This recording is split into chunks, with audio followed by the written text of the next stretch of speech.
മുഖ്യമന്ത്രി പിണറായി വിജയന്റെ വിമർശനത്തോട് കടുത്ത ഭാഷയിൽ പ്രതികരണം അറിയിച്ചിരിക്കുകയാണ് ഇടത് MLA PV അൻവർ.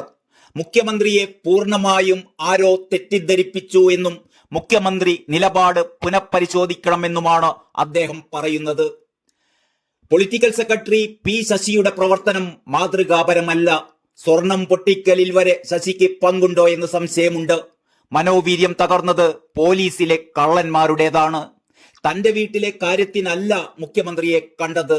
EMSഉം മുമ്പ് കോൺഗ്രസ് ആയിരുന്നു തുടങ്ങി മുഖ്യമന്ത്രി പിണറായി വിജയന്റെ വിമർശനത്തിന് അക്കമിട്ട് അൻവർ വാർത്താ സമ്മേളനത്തിൽ മറുപടി പറഞ്ഞു. ഫോൺ ചോർത്തൽ പുറത്തുവിട്ടത് ചെറ്റത്തരമെന്ന് പറഞ്ഞുകൊണ്ട് തന്നെയാണ് താനത് പുറത്തുവിട്ടത്. ജനനന്മ ലക്ഷ്യമിട്ട് ചെയ്തതാണ്. പോലീസിലെ മനോവീര്യം തകർക്കുന്നവർ 4-5% വരുന്ന ക്രിമിനലുകളാണ്. മുഖ്യമന്ത്രിയുടെ തെറ്റിദ്ധാരണ മാറുമ്പോൾ നിലപാട് മാറുമെന്നും അൻവർ പറഞ്ഞു. സ്വർണ്ണക്കടത്ത് സംഘങ്ങളിൽ നിന്ന് P ശശി പങ്കുപറ്റുന്നുണ്ടോ എന്ന് സംശയിക്കുന്നുവെന്നും അതുകൊണ്ടാണോ മുഖ്യമന്ത്രിയെ ഇങ്ങനെ തെറ്റിദ്ധരിപ്പിക്കുന്നത് എന്നും അൻവർ പറഞ്ഞു. താൻ ആരോപണം ഉന്നയിച്ചത് പോലീസിലെ വളരെ കുറച്ച് ഉദ്യോഗസ്ഥർക്കെതിരെയാണ്. പോലീസിൽ നല്ല ഉദ്യോഗസ്ഥന്മാരാണ് ഭൂരിഭാഗവും. 10ാം ക്ലാസ് പാസ്സാകാത്ത, എഴുതാനറിയാത്ത പോലീസുകാരും കേരളത്തിലില്ല. മുഖ്യമന്ത്രി തന്നെ സൂചിപ്പിച്ച പോലീസിലെ പുഴുക്കുത്തുകൾക്കെതിരെയാണ് തന്റെ പോരാട്ടം. അത് തുടരുക തന്നെ ചെയ്യും. തന്റെ ആരോപണത്തിൽ പോലീസിലെ ക്രിമിനലുകളുടെ മനോവീര്യമാണ് തകർന്നത് എന്ന് മുഖ്യമന്ത്രി മനസ്സിലാക്കണമെന്നും അദ്ദേഹം പറഞ്ഞു. താൻ പുറത്തുവിട്ട ഓഡിയോ സന്ദേശം പോലീസ് സൂപ്രണ്ട് MLAയുടെ കാല് പിടിച്ച് കരയുന്നതാണ്. മരമുറി കേസിൽ SP-യോട് അന്വേഷണം നടന്നോട്ടെ എന്ന് താൻ പറഞ്ഞതാണ്. എന്നാൽ അദ്ദേഹം പിന്നെയും കാലുപിടുത്തം തുടർന്നു. സുജിത് ദാസ് കള്ളത്തരം ചെയ്തിട്ടില്ല എങ്കിൽ എന്തിനാണ് കാല് പിടിച്ച് കരഞ്ഞത്?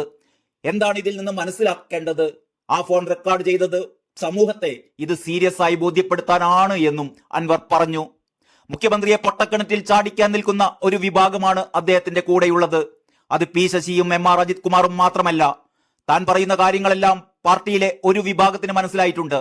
പാർട്ടിയിലെ ഒരു സംഘം മുഖ്യമന്ത്രിയെ തെറ്റിദ്ധരിപ്പിക്കുന്നത് അദ്ദേഹം മനസ്സിലാക്കണം. താൻ പറഞ്ഞ കാര്യങ്ങൾ പാർട്ടിക്ക് ബോധ്യപ്പെട്ടില്ല എന്ന് പറയട്ടെ. CPMന്റെ മറുപടിക്ക് വേണ്ടി എത്ര കാലം വേണമെങ്കിലും കാത്തിരിക്കാൻ താൻ തയ്യാറാണ് എന്ന് കൂടി അൻവർ പറഞ്ഞു വെച്ചു.